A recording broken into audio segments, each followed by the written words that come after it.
So, nandito na tayo sa Antipolo Church.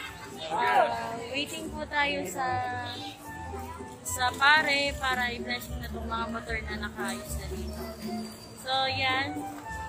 Ako na namin ginawa guys, nag-parking po kami doon, tapos nag-bus kanina. Ang time ng punta namin dito, alas 12 ng tanghali, at yung blessing is 1:30. So, ano namin ginawa, pumunta kami doon sa may parish office.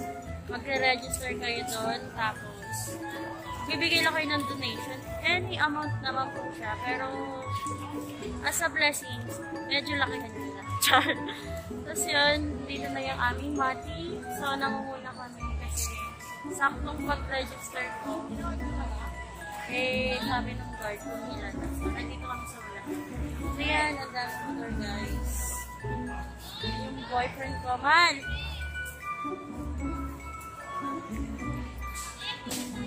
So, yan, sinama na rin yung helmet. So, ito yung itsura ng registration.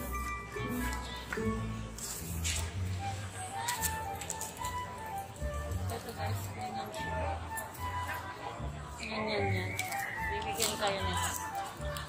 Yan.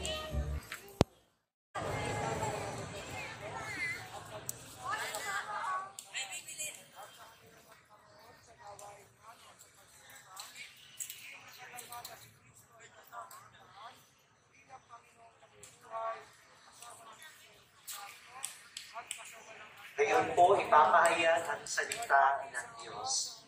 Sumainyo ang Panginoon. Ang mabuting balita ng Panginoon ayon kay San Marcos. Amen. May nagdala ng mga bata kay Jesus upang hilingin ipatong niya sa mga ito ang kanyang kamay. Ngunit pinagwikaan sila ng mga alagad. Nagalit si Jesus na makita ito at sinabi sa kanila, "Pabayaan ninyong lumapit sa akin ang mga bata. Huwag niyo silang sawayin, sapagkat sa mga katulad nila, naghahari ang Diyos. Ito ang tandaan ninyo. Ang sino mang hindi tumatanggap sa paghahari ng Diyos, tulad ng isang maliit na bata, ay hindi mapapabilang sa mga pinaghaharian niya." At tinadong ni Jesus ang mga bata, ipinatong ang kanyang mga kamay sa kanila, at pinagpala sila. Ang mabuting balita ng Panginoon. Hey, congrats, Mati! Mga kapatid at tumuhong sa puong ng kapal upang magiging ang kalingain ang mga batang ibinyagan, ang mga magulang, ninong at ninang, at ang buo niyang sambayanang banal. Sa bawat panalangin ating itutugon, Panginoon, dinggin mo kami. Ulitin po natin. Taas mo!